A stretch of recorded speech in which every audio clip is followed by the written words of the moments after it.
The two major issues when it comes to ice baths is having some huge ungangly tub to deal with, as well as having to make all of that ice to keep that water cold. Did RecoverFun just fix those two issues? Channel checking in. Jonathan here, and today I am reviewing the RecoverFun Cold Plunge Core. So we've got the whole thing unboxed, but the first thing we've got to do, obviously, is going to be to actually assemble the ice bath. 1 hour later. There's so many things wrong with this RecoverFun Cold Plunge Core. I don't know where to start, but we're going to do it live. That's right, we're going to do it live. I can't do it. We'll do it live. Okay. We'll do it live! Do it live!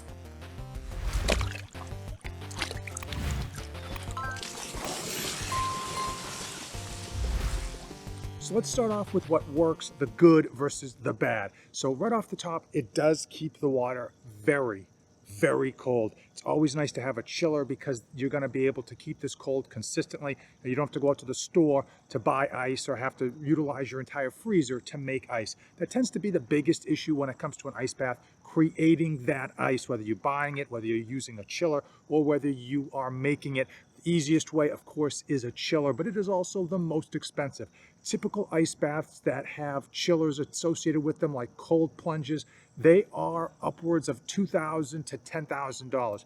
Quite expensive. This one comes in at $1,000, and at face value, it seems like that's a fairly good price considering an ice barrel, which is just a barrel, no chiller whatsoever, comes in at like $1,100, and they have another version that is similar to this style in terms of ice barrel, and that one comes in at like $1,300. That one does have hookups for a chiller, but that $1,300 does not include the chiller. Now, right off the top, in terms of the actual bath itself, you can find these almost anywhere on Amazon from $69 all the way up to $100, and they're generic. They're from overseas. They're a dime a dozen. The only difference with the RecoverFun ice bath is that it actually comes with the chiller hookups, and most of the cheaper ones on Amazon do not. Now, as you can see, it is small. It is 85 gallons supposedly, and I will tell you that I am 6'1", and I can get in it, but it's going to be hard for me to actually submerge my head. I can't get it up to my neck, but I think submerging my head would be extremely difficult. And that's a problem because most people, when they do ice baths, they at least want to submerge their head at the beginning or at the end. And I'll tell you that I always submerge my head a few times when I am taking ice baths because that is the quickest way to get absolutely numb in terms of cold. The nice thing about having a chiller versus just having standing water is that it comes with a filter, meaning standing water is eventually over time going to simply just get murky, it's going to get bacteria, it's going to get funky, and it's not something you're going to want to deal with. The chiller actually has a filter so that as it runs the water, it is purifying that water and removing that bacteria so you're able to keep the water in the cold bath for longer before you swap it out.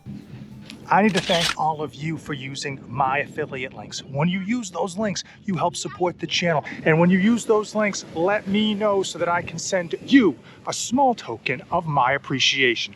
One of the other benefits of going with something so small is that it will break down and fold up very, very quickly. Typically, when you go with a water trough or an ice barrel or any other type of barrel, it's going to be big, it's going to be bulky, it's not something you can condense, it's not something you could even travel with.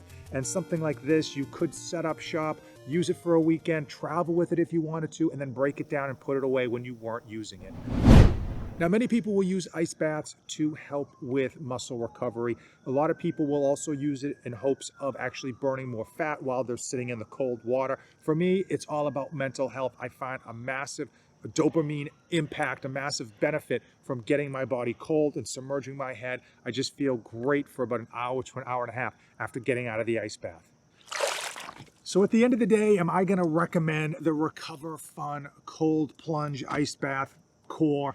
Absolutely, positively not. I like the idea, I like the concept behind it. However, as you can see, you're not going to be able to submerge your head. You're not going to be able to dunk yourself. It's just too small. Even if you were like 5'6", you're going to have a real tough time getting your head underneath the water, and that's just a pain. I would say at the $1,000 price tag as well, it's just not worth it. The chiller itself you can buy for about $300 or $400, and this ice barrel tub that are a dime a dozen on Amazon can be purchased for simply simply, I don't know, $100 or less, depending on the sales and the time of the day that you go on Amazon. They are that cheap. If you are interested in getting a portable ice bath, something that you can set up and break down quickly, then you want to get one of these cheap ones and then just put ice in it. Don't get one with the connections for the chiller. Just get a generic cheapo one, put ice in it, and know that you're not going to be able to actually get your head under, but in a pinch it'll do the job, especially if you're taking it with you on a road trip, or you just want something to set up once in a while when you've got an injury, so you can submerge that joint or that body part minus your head and get that ice effect, get that help flush out the system, flush out any type of inflammation, and try to improve whatever body part is giving you aches and pains. Now, if you're a fan of ice baths like I am, and you figure that it's not just a fad, but it's a lifestyle, it's something that you plan to be doing for the long term, but hey, you're on a budget, I have to say, and I've said this before, but I'm gonna say it again, water troughs. Go to get a Rubbermaid water trough off of Amazon or even some hardware store. They're about 100 to 150 depending on where and when you buy them.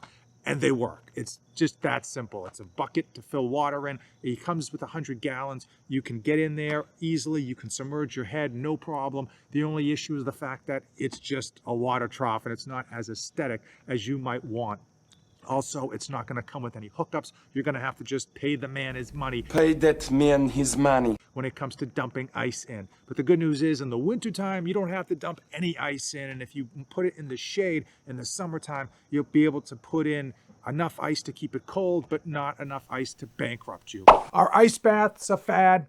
Absolutely. Are they the next shake weight? Probably not. The reality is that a lot of people are gearing into ice baths because of a lot of the positive research behind them. And you've got a lot of people like Wim Hof and other influencers that are touting the benefits of ice baths. However, for many people, you're going to try it out and realize you just don't want to go through the hassle, or frankly, you just don't like it and you're not going to want to continue. So I would highly recommend, if you don't know if ice baths are for you, to certainly dip your toes in, pardon the pun, by going with a budget ice bath versus dumping in a ton of money into something that's massive, that's very expensive, only to find out that you have to eventually just give it away because it's not something you're utilizing, and frankly, it's just taking up space in your home. Now for me, yeah, I'm all in when it comes to ice baths. I plan to be utilizing them until the end of time, and I just don't see a reason to stop. Now a chiller is fantastic in terms of keeping the water cold and not having to go to the store to buy bags and bags of ice,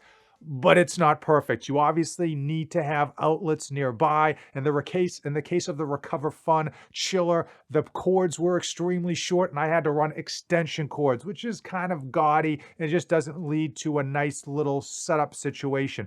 Now, a chiller is fantastic, but it's not all sunshine and rainbows. Obviously, it's beautiful to jump into the water. It's already cold. You don't have to go down to the store, buy bags and bags of ice, or make it in your freezer. However, there is a charge not only with the initial purchase price of the chiller, but with the electrical price. Now, RecoverFun estimates that it's going to be $25 a month extra on your electrical bill. I have to imagine that's very much underestimating what it would cost. Now, you clearly don't have to run it all the time, and if you know there's going to be days where you're not utilizing your ice bath, you could just simply shut it off altogether. But I got to imagine that you should expect to pay $30 to even $40 extra per month if you are running that chiller for a considerable amount of time. If you made it this far in the video, you and I are like Ice Barrel and selling $100 plastic barrels for $1,000 to consumers. Hey, thanks for making it all the way to the end. As usual, don't save anything for the trip